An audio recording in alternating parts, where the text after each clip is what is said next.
उन्होंने सिर्फ हरियाणा ही नहीं पूरे देश को गर्व से भर दिया है, सीएम नायब सिंह सैनी का बयान। सचिन तेंदुलकर ने कहा कि मनु भाकर ने देश को गर्व से भरा है, मेडल जीतने के लिए अपार शक्ति और दृढ़ संकल्प दिखाया है। पेरिस ओलंपिक के तीसरे दिन आज भारत को शूटिंग मेडल की आस। अर्जुन बबूता का मेंस 10 मीटर एयर फाइनल में आज होगा मुकाबला। 3:30 बजे शुरू होगा मैच। महिलाओं की 10 मीटर एयर राइफल के फाइनल में रमिता जिंदल से भी मेडल की आस। आज दोपहर 1 बजे मुकाबला। टेबल टेनिस खिलाड़ी मनिका बत्रा ने ओलंपिक में किया विजयी आगाज। राउंड ऑफ 32 में बनाई जगह। टेबल टेनिस खिलाड़ी श्रीजा अकुला ने जीत के साथ किया आगाज। महिला सिंगल्स राउंड ऑफ 64 में क्रिस्टीना कालबर्ग को 4-0 से हराया। मुक्केबाज निखत जरीन ने जर्मनी की मैक्सी करीना को हराया। 5-0 से हरा के 50 kilogram round of 16 boxing event की एंट्री की।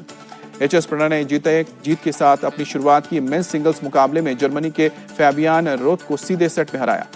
भारतीय हॉकी टीम की अर्जेंटीना से होगी भिड़ंत। भारतीय समय अनुसार शाम को 4:15 बजे मैच। भारत ने दूसरे T20 मैच में श्रीलंका को डीएलएस मेथड के तहत 7 विकेट से मात दी। 3 मैचों की सीरीज में 2-0 से कब्जा किया। बारिश से बाधित मैच में भारत को 8 ओवर में 78 रन का टारगेट मिला। टीम इंडिया ने 9 बॉल बाकी रहते मैच जीत लिया।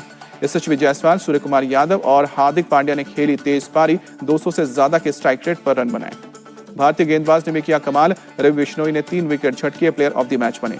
T20 में भारत ने सबसे ज्यादा श्रीलंका के खिलाफ 21 मैच जीते हैं। दूसरे नंबर पर ऑस्ट्रेलिया के खिलाफ जीत का रिकॉर्ड। ऑस्ट्रेलिया को भारत 20 मैचों में हरा चुका है। यशस्वी जायसवाल 2024 में सबसे ज्यादा रन बनाने वाले बल्लेबाज। यशस्वी ने 1023 रन बनाए हैं। दूसरे नंबर पर श्रीलंका के कुशल मेंडिस। श्रीलंका की वुमेन्स टीम ने पहली बार जीता एशिया कप का खिताब। फाइनल में भारत को 8 विकेट से हराया।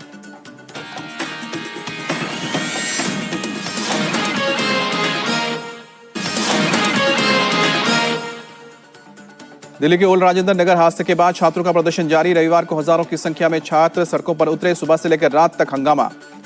प्रदर्शनकारियों ने बेसमेंट में 3 छात्रों की मौत के मामले में कड़ी कार्रवाई की मांग की। कहा कि जब तक ठोस कार्रवाई नहीं होगी वो सड़कों पर ही बने रहेंगे। दिल्ली पुलिस और एमसीडी के अधिकारियों ने आंदोलनकारी छात्रों को समझाने की कोशिश की। धरना खत्म करने की अपील। ओल्ड राजेंद्र नगर के प्रदर्शनकारी छात्रों की मांग, हादसे की सीबीआई जांच हो। करोलबाग मेट्रो स्टेशन के नीचे पुलिस और छात्रों के बीच झड़प। पुलिस ने हल्का बल प्रयोग किया। राजेंद्र नगर हादसा मामले के बाद एमसीडी का एक्शन। इलाके में 13 कोचिंग सेंटर के बेसमेंट सील किए गए। नियमों के उल्लंघन पर कार्रवाई। राव कोचिंग के मालिक और कोऑर्डिनेटर 14 दिन तक न्यायिक हिरासत में भेजे गए। गिरफ्तारी के बाद पुलिस ने कोर्ट में पेश किया। हादसे की जांच में पूरा सहयोग करेंगे, राव कोचिंग ने दिया भरोसा। आज आम आदमी पार्टी के दफ्तर के बाहर प्रदर्शन करेगी बीजेपी। ओल्ड राजेंद्र नगर हादसे के विरोध में प्रदर्शन होगा। प्रदर्शनकारी छात्रों को मिली बीजेपी नेता शाजिया इल्मी। कहा कि विधायक दुर्गेश पाठक और मेयर शैली ओबरॉय से सवाल होना चाहिए। दिल्ली सरकार कभी एलजी तो कभी किसी दूसरे को कोसती रहती है। शाजिया इल्मी ने साधा निशाना। दिल्ली सरकार के बड़े अधिकारियों पर एफआईआर दर्ज होनी चाहिए। राज्यसभा सांसद स्वाति मालीवाल की मांग। एमसीडी मेयर शैली ओबरॉय के घर के बाहर एबीपी का प्रोटेस्ट। शैली के पोस्टर पर पोती का लिख। केजरीवाल सरकार पर बरसे वीरेंद्र सचदेवा। कहा कि पूरी दिल्ली को बर्बाद कर दिया। पिछले 2 महीने से हम ड्रेनेज सफाई नहीं होने का मुद्दा उठा रहे हैं, लेकिन सुनवाई नहीं हुई। वीरेंद्र सचदेवा का आरोप। बीजेपी सांसद बांसुरी स्वराज का बयान। राव कोचिंग में 3 छात्रों की मौत हुई है। आपराधिक लापरवाही का मामला है। राजेंद्र नगर हादसे में जान गंवाने वाले श्रेया यादव का आज यूपी के अंबेडकर नगर में अंतिम संस्कार होगा। सीएम के निर्देश पर शोकाकुल परिजनों से मिले जिला प्रशासन के अधिकारी। यूपी के मंत्री गिरीश चंद्र यादव और सतीश शर्मा भी छात्रा के घर पहुंचे। परिजनों को ढांढस बताया। संसद सत्र के 6ठे दिन आज दोनों सदनों में हंगामा कर सकता है विपक्ष। राजेंद्र नगर की घटना पर भी मच सकता है बवाल। एमपी के कांग्रेस चीफ जीतू पटवारी का बयान है। दिल्ली कोचिंग हादसे से एमपी के सीएम सबक लें। महिलाओं के हक और हिस्सेदारी के लिए कांग्रेस आज से शुरू करेगी देशव्यापी आंदोलन। दिल्ली के जंतर मंतर से शुरू होगा आंदोलन। आज से शुरू होने जा रहा है यूपी विधानसभा के मानसून सत्र के हंगामेदार होने के आसार। किसान बेरोजगारी, मकान तोड़ने और जातीय जनगणना के मुद्दे पर सरकार को घेरने की तैयारी में विपक्ष। यूपी के विधानसभा का मानसून सत्र 2 अगस्त तक चलेगा। 30 जुलाई को बजट पेश करेगी योगी सरकार। अखिलेश यादव ने माता प्रसाद पांडे को विधानसभा में बनाया नेता प्रतिपक्ष। इंद्रजीत सरोज को बनाया उपनेता। कमाल अख्तर बने हैं मुख्य सचेतक। सपा जाति की राजनीति नहीं करती है, विधानसभा में जनता की आवाज उठाएंगे। माता प्रसाद पांडे का बयान। माता प्रसाद पांडे ने विधानसभा सत्र की बताई रणनीति। कहा कि कानून व्यवस्था, बेरोजगारी, भ्रष्टाचार समेत कई मुद्दों पर सरकार को घेरेंगे। सपा विधायकों के साथ अखिलेश यादव ने की बैठक। रविदास मल्होत्रा बोले विधानसभा में जनता के मुद्दे उठाएंगे। मानसून सत्र से पहले यूपी सरकार ने की सर्वदलीय बैठक। मंत्री ओपी राजभर बोले जनता के सभी मुद्दों पर बात होगी। विधानसभा सत्र को लेकर बोली बीएसपी चीफ मायावती। भाजपा अपने अंदरूनी कलह को अलग रखकर सदन चलाए तो जनता के हित में होगा। बुलडोजर एक्शन पर बोली मायावती। लोगों को उजाड़ने के बजाय लोगों के जीवन सुधारने पर ध्यान दे सरकार। यूपी की जनता ने मन बना लिया है। अगले चुनाव में बीजेपी को विदाई तय है। यूपी कांग्रेस चीफ अजय राय का बयान। बीजेपी मुख्यमंत्रियों की बैठक में $5 ट्रिलियन की इकोनॉमी, सुशासन के एजेंडे और विकास कार्यों पर हुई बात। मुख्यमंत्री ने दिया प्रेजेंटेशन। बैठक में पीएम मोदी ने जताया विश्वास, कहा कि केंद्र और राज्य सरकार काम करेंगे तो विकसित भारत का लक्ष्य हासिल होगा। बैठक में पीएम मोदी ने सोशल मीडिया का इस्तेमाल कर लोगों तक सरकारी योजनाओं को पहुंचाने के उपाय पर चर्चा की। बीजेपी मुख्यमंत्री परिषद की बैठक को शिक्षा मंत्री ने भी किया संबोधित। नई शिक्षा नीति पर हुई चर्चा। केंद्रीय मंत्री खट्टर ने कांग्रेस पर साधा निशाना, कहा कि जातियों के आधार पर कांग्रेस समाज को बांटती है। एनसीपी चीफ अजीत पवार का प्लान, महाराष्ट्र चुनाव से पहले निकालेंगे जन संवाद यात्रा। मूडा स्कैम के खिलाफ कर्नाटक बीजेपी और जेडीएस की संयुक्त बैठक, पदयात्रा की रणनीति। दिल्ली के सीएम केजरीवाल की जमानत पर आज हाईकोर्ट में सुनवाई होगी। कोर्ट ने केजरीवाल की एक याचिका पर फैसला सुरक्षित रखा था, दूसरी पर सीबीआई को नोटिस जारी किया था। दिल्ली शराब घोटाला मामले में पूर्व डिप्टी सीएम मनीष सिसोदिया की जमानत याचिका पर आज सुप्रीम कोर्ट में सुनवाई होगी। 16 महीने से जेल में बंद है मनीष सिसोदिया। झारखंड के सीएम हेमंत सोरेन की जमानत के खिलाफ सुप्रीम कोर्ट में आज होगी सुनवाई। ईडी ने झारखंड हाईकोर्ट के आदेश को चुनौती दी है। समाजवादी पार्टी के सांसद अफजल अंसारी की सदस्यता रहेगी या जाएगी, आज इलाहाबाद हाईकोर्ट में होगा फैसला। गैंगस्टर मामले में मिली 4 साल की सजा से जुड़ी याचिका पर कोर्ट ने फैसला सुरक्षित रखा है।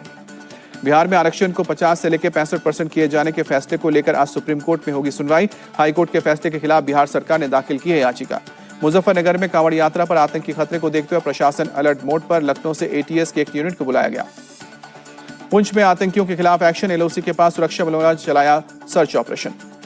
भारत रक्षा के क्षेत्र में आत्मनिर्भर बना है। भारतीय सेना दुनिया की किसी सेना से कम नहीं, रक्षा राज्य मंत्री संजय सेठ का बयान। केंद्रीय गृह राज्य मंत्री नित्यानंद राय का बयान, स्पेशल पैकेज से बिहार के विकास को गति मिलेगी। मोदी सरकार में कर्नाटक का सेंट्रल फंड बढ़ा है। वित्त मंत्री निर्मला सीतारमण ने कांग्रेस को दिया जवाब। बीजेपी सांसद अनुराग ठाकुर ने बजट पर चंडीगढ़ में प्रेस कॉन्फ्रेंस कर कहा, रेल, सड़क, शिक्षा और स्वास्थ्य के क्षेत्र में बहुत काम हुआ है। एनटीए ने सीयूईटी यूजी का रिजल्ट किया जारी। 13 लाख से ज्यादा छात्रों ने हाइब्रिड मोड में एग्जाम दिया था। आज 22 राज्यों में भारी बारिश का अलर्ट जारी किया गया है। लोगों से सतर्क रहने की अपील। महाराष्ट्र के पनवेल में भारी बारिश से शेडूंग बाईपास के शहर तक का लगा ट्रैफिक जाम। काफी देर तक गाड़ियों में फंसे रहे लोग। महाराष्ट्र के कोल्हापुर में बाढ़ से लोगों का हाल बेहाल। शिरोल तहसील के कई इलाके घरों में घुसा पानी। कुछ जगहों पर कमर तक पानी भरा। सड़क यातायात प्रभावित। नागपुर में लगातार हो रही बारिश की वजह से वेना बड़गांव डैम का जलस्तर बढ़ा। डैम के 21 दरवाजे खोले गए। दिल्ली से लौटने के बाद सीधे बाढ़ कंट्रोल रूम पहुंचे मुख्यमंत्री मोहन यादव। राज्य में हुई भारी बारिश की जानकारी ली। वाराणसी के गंगा घाटों पर नाव का संचालन बंद। तेज हवा चलने की वजह से फैसला हुआ। बीएसपी चीफ मायावती का बयान, यूपी में बाढ़ प्रभावितों को तत्काल सरकारी मदद की जरूरत है, लेकिन सरकार का उदासीन रवैया चिंता की बात है। दिल्ली के चांदनी चौक इलाके में एक इमारत का कुछ हिस्सा ढह गया। हादसे में किसी के घायल होने की खबर नहीं। मऊ में प्रशासन की मौजूदगी में खालिहान जमीन पर किए गए अवैध कब्जे पर चला है बुलडोजर। आरोपी मुख्तार अंसारी का है करीबी।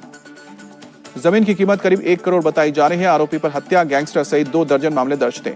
कानपुर के गोविंद नगर में अवैध मकान और झोपड़ियों को खाली कराने का मामला। विधायक सुरेंद्र मैथानी ने लोगों को दिया आश्वासन, बुलडोजर नहीं चलने देंगे। विधायक सुरेंद्र मैथानी ने सिंचाई विभाग को दी धमकी, कहा कि बुलडोजर लेकर आए तो नहर में घुसेड़ दूंगा। इंडिया टीवी से बातचीत में बोले सुरेंद्र मैथानी, मैंने अधिकारियों को कुछ गलत नहीं कहा, अधिकारी षड्यंत्र रच रहे हैं। सावन का दूसरा सोमवार आज आधी रात से मंदिरों में उमड़ी भक्तों की भीड़। सीतापुर के शिव मंदिरों में भी दर्शन के लिए पहुंच रहे हैं श्रद्धालु। सुरक्षा के पुख्ता इंतजाम किए गए। उज्जैन के महाकाल मंदिर में की गई पूजा, श्रद्धालुओं का लगा तांता। लखनऊ के अमीनाबाद में एक इमारत में लगी आग, किसी के हताहत होने की खबर नहीं। 15 से 27 जुलाई तक मुंबई एयरपोर्ट से 7 यात्री पकड़े गए हैं। 20 किलो से ज्यादा सोना जब्त हुआ है। गाजा में हमास के खिलाफ इजराइल का हमला जारी। खान यूनिस क्षेत्र में धुएं का गुबार दिखा।